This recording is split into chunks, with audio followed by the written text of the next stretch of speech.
Welcome to Theory of Pets. I'm a passionate pet owner with a drive to help others like me uncover the truth about the pet industry and what goes on behind the scenes.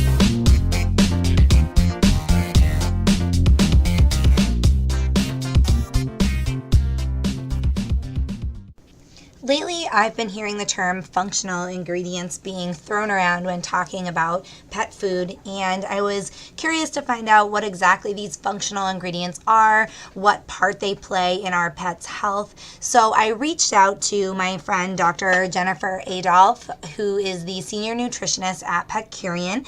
She's kind of my go-to contact for everything pet nutrition, and I wanted to speak with her about what these ingredients are and the benefits that they have for our dogs and cats. Petcurean is focused on using functional nutrition, functional ingredients, in their recipes. So I knew Dr. Adolphe would be able to shine some light on this subject for us.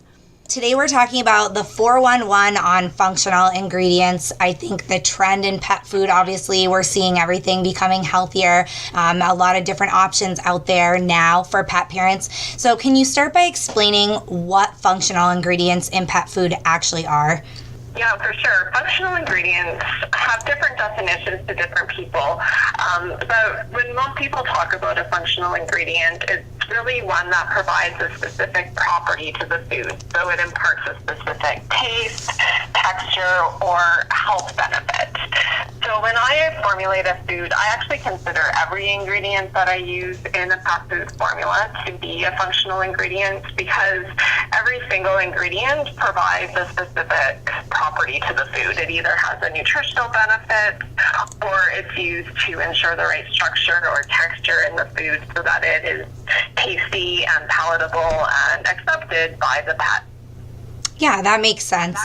So what benefits do these ingredients offer to our pets? There's lots of different ingredients that are used as functional ingredients, and so from a health perspective, there's numerous ingredients that are added, and I was just kind of thinking about a few ingredients that are commonly used in pet food. So, for example, fruits and vegetables are added because they offer a wide variety of essential vitamins and minerals. They're also an excellent source of antioxidants. Ingredients like whole grains, for example, oats or barley, offer complex carbohydrates, which act as a quick source of energy, as well as B vitamins and dietary fiber. Then there's more specific ingredients that some people would consider as a supplement, such as glucosamine, chondroitin, New Zealand green lip mussels. These ingredients together offer joint health properties, and green lip mussel also offers anti-inflammatory benefits. Then there's ingredients like fats and oils, such as flaxseed, canola oil, and salmon oil. So flaxseed, canola oil, and salmon oil each have different types of omega-3 fatty acids. So flaxseed and canola oil offer what's called ALA, or alpha-linolenic acid, and this is a plant-based source of omega-3 fatty acids, whereas salmon oil offers EPA and DHA, eicosapentaenoic acid and docosahexaenoic acid, and each of these plays different roles in maintaining health, so it's great to have a food that offers the full range of omega-3 fatty acids. Another type of fat is coconut oil, which is a source of medium-chain triglycerides. And these are more easily digested type of fatty acids, so they may impart benefits for animals with digestive health issues. Egg I would consider also as a functional ingredient. It's an excellent high quality source of protein. And then there's other ingredients like guar gum and cassia gum that do play a nutritional role in that they provide a source of dietary fiber that may have prebiotic benefits, but they also are really important in providing the desired texture in wet foods. Another example of a functional ingredient is krill meal, which we use in our gather recipes, and it provides EPA and DHA omega-3 fatty acids It also provides what's called astaxanthin, which is a powerful antioxidant. We recently launched some functional meal mixers. So the Go meal mixers include 4 recipes: a hip and joint support recipe, digestive health, weight control, and skin and coat. The hip and joint support includes glucosamine, chondroitin, and New Zealand green mussels, which help to support joint health. The digestive health meal mixer includes probiotics and prebiotic chicory root. The weight control meal mixer has psyllium husk, which is a type of soluble fiber and expands when it dissolves in water, and so it helps to create a sense of fullness. The skin and coat recipe is an excellent source of omega-3 fatty acids. And you mentioned that, you think of every ingredient basically as a functional ingredient because they all have some kind of a function. But when pet owners are shopping for pet food, how can they ensure that they're choosing a food with high quality functional ingredients that are actually benefiting their pet? For sure. It's very difficult to choose a pet food, as you know. It can be very confusing with all of the options available, and there's lots of things to consider when choosing a pet food. And so consider your pet's breed, life stage, activity level, their overall general health, and any specific dietary requirements that they may have. And so it's hard to know the quality of the ingredients when you just look at the bag. So it's important to look at the brand behind the food. And so all of the detailed product information and nutritional information should be available from the company. For example, all of our foods have the nutritional information on our website at Petcurean.com. We also have a team of health and nutrition specialists who you can call and ask questions and get more information about the food and the types of ingredients. You want to choose a food from a company whose manufacturing facilities are independently audited and that they test incoming ingredients as well as the outgoing products prior to shipping to ensure the quality and safety of the food. Something else to look at when you're reading the labels on the bag is the nutritional adequacy statement, or sometimes it's called the nutritional guarantee. And this tells you which species and life stage the food is intended for. So you want to make sure that you're choosing a food that's suitable for puppies when your dog is young, or for adult maintenance as your dog gets older, for example. And pet food really isn't a one-size-fits-all. So it's important to speak with your veterinarian or pet nutrition specialist to make sure that the food that you're offering your pet meets any specific health requirements. And again, we have a great team of health and nutrition specialists who are readily available by email or telephone, and that information can be found on their website at Petcurean.com. And that's so important that you talk about that, because I think a lot of pet parents don't realize how important it is to do the research before you switch. Don't just go to the store, check out the packaging, and choose, a food that you think is going to be sufficient for your pet. It really does take a lot of time and research. You should certainly consult experts, whether it's your veterinarian or a canine nutritionist, whether you get on like Petcurean and check out, some of the experts that work with the pet food company you're considering. I mean, it's definitely something that takes time and shouldn't be just, a whim thing where you walk into the store and pick something that you think looks good. Yeah, for sure. And for example, I've recently run into a couple of people who have been told that they should feed their puppy an adult food because it's actually more suited for their puppy.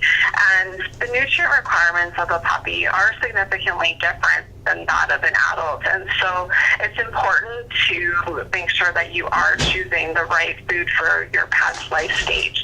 And to gather as much information you can, both from your veterinarian and from the company itself about their approach to formulation and food safety and ensuring that the food will meet the life stage requirements of your pet. And we all know that obviously food that's made with, higher quality ingredients, when the company is going above and beyond to meet those standards and provide, a great quality of food and made in a great, clean, very good facility, those products tend to be more expensive. So a lot of people, what I hear when I recommend to try different food options, is that they can't afford the higher quality foods. Do you have advice for pet owners that can't afford the higher priced brands? Well, something to look for first and foremost is to make sure that you're actually feeding your pet the right quantity of food. We know that about 50% of the pet population is overweight or obese. And so this means that these pets are receiving too much food and not enough exercise. And so you actually may be able to save a little bit of money on your food bill if you decrease the amount of food you feed to ensure that your pet is at an optimum body weight. So speak with your veterinarian. Don't hesitate to ask. Your veterinarian is well qualified to help you determine if your pet is packing on a few extra pounds and help you determine how much you should feed. And so that's a kind of a quick and easy way to potentially decrease your food bill right there, as well as do something that's super important for your pet's overall health. Something else, however, is that a lot of brands will offer an economy brand within their own lineup. So we have a great kind of economy brand called Summit. These brands use very high quality ingredients. So they just tend to use ingredients that are maybe a little bit less expensive. For example, they maybe don't include fresh meat, but they're still excellent foods. And so once you find a company that you're comfortable with and that you've done your research, if you want to choose a brand that's a little bit more economical, look at what that company has to offer for an economy brand.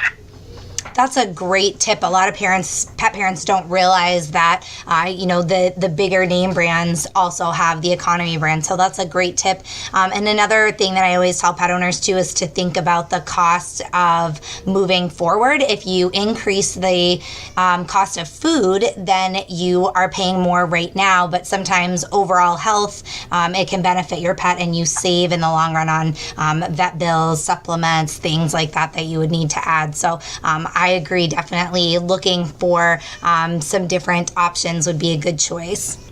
Yeah, for sure. And finding the right food that works best for your pet. As I said, there isn't really a one-size-fits-all approach in pet food. What works for one pet may not work for another, so it can take a little bit of time and a little bit of trial and error to find the pet food that works best for your pet. And so speaking of that, let's say that a pet parent finds a brand that they really like and they want to add some of those functional ingredients that you talked about in the beginning of our conversation. Maybe they are feeding a good quality food, but they want to add some of the oils or some of the fruits and vegetables, the fresh foods that you were discussing. Is there a way to add those higher quality ingredients without switching the diet that you were feeding your pet? It's important to remember that pet foods are designed to be complete and balanced, and that means that they are made to contain all of the nutrients that your pet needs in the correct balance. So if you start to supplement, it's not necessarily a bad thing, but just to be cognizant that you could be adding extra calories, you're adding extra nutrients, and that it does have the potential to result in an imbalance. So it's important to speak with your veterinarian, especially before you start adding supplements, because it may be that the food actually contains enough of that nutrient or functional ingredient already, and you don't want to provide too much. I always say that just because a little is good doesn't mean that more is better. If you feed about up to about 10% of your pet's calories can come from treats or not complete and balanced foods, and that should be fine. Some extra fruits or veggies as snacks are great healthy treats. So it just really depends on what exactly the pet parent wants to supplement, but definitely have a conversation with your vet about any supplements per se that you are adding to your pet's diet to make sure that nutrient imbalances don't crop up.